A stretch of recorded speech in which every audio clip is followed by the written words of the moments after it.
In a world where AI can generate a lab report or an essay, the written word is no longer proof of learning. That's why I use the oral defense. It's a high fidelity moment where a student must stand before their work, defend their logic. And that's what I talk about today.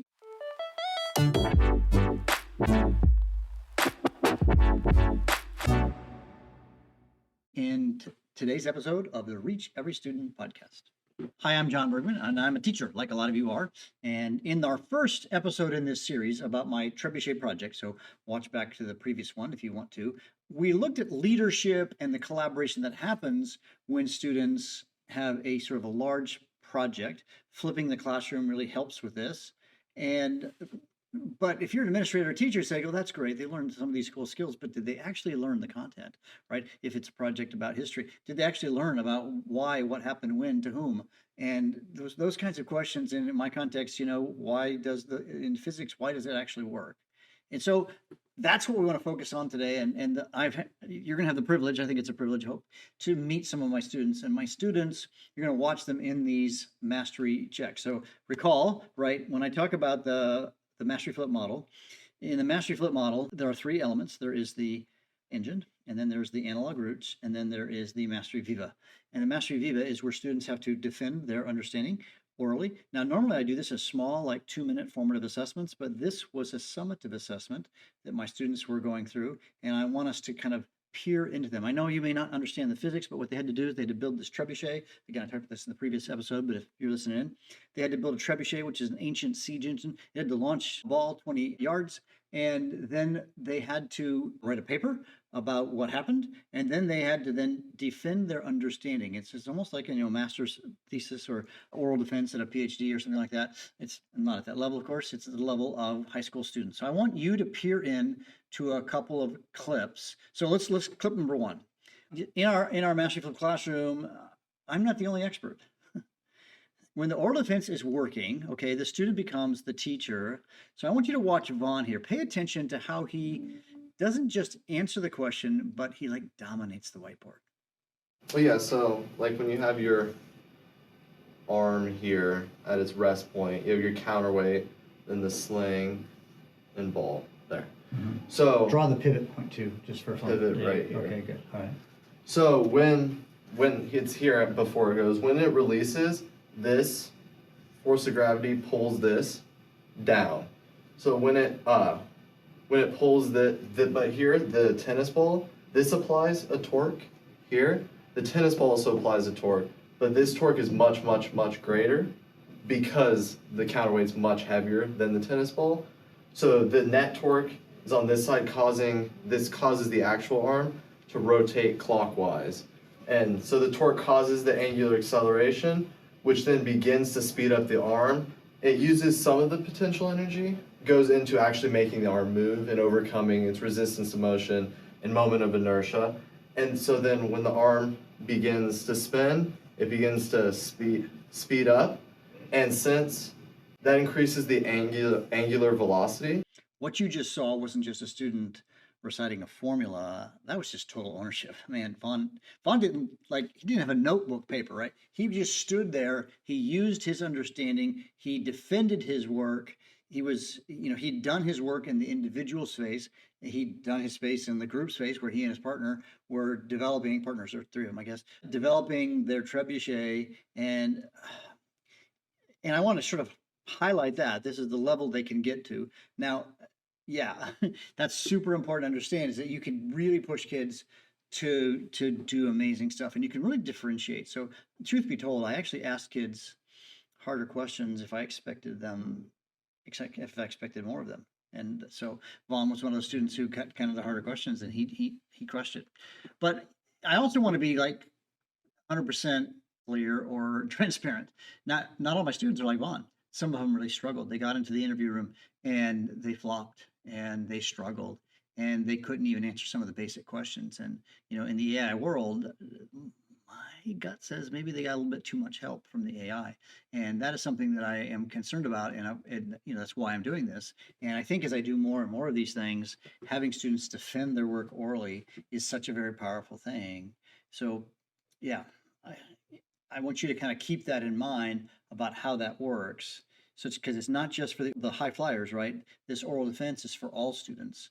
And it reveals so much when you have these more detailed conversations with your students. So in our next segment, I want us to look at what I did, I think, with Carter. You're going to watch Carter.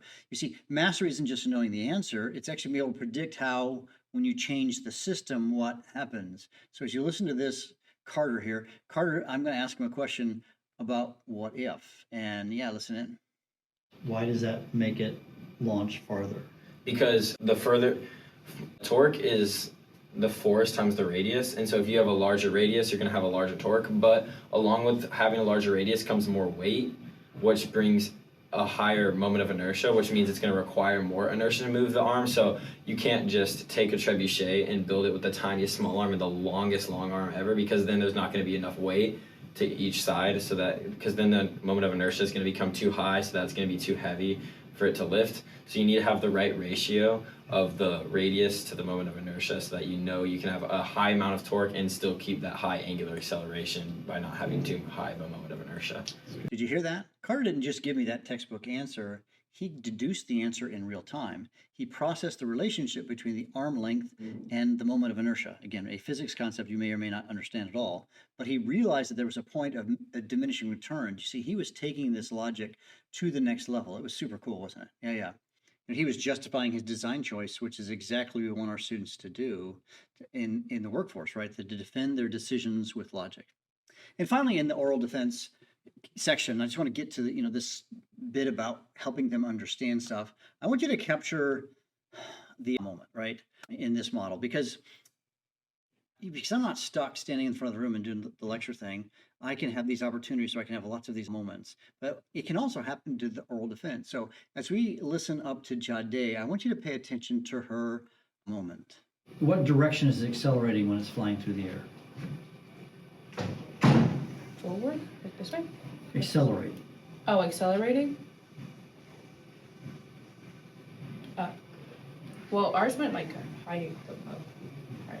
So what's the acceleration if it went high and then low? Negative acceleration. And it's only in what direction? Down. Down. Is there any acceleration in the x direction? No, it's always zero. Zero.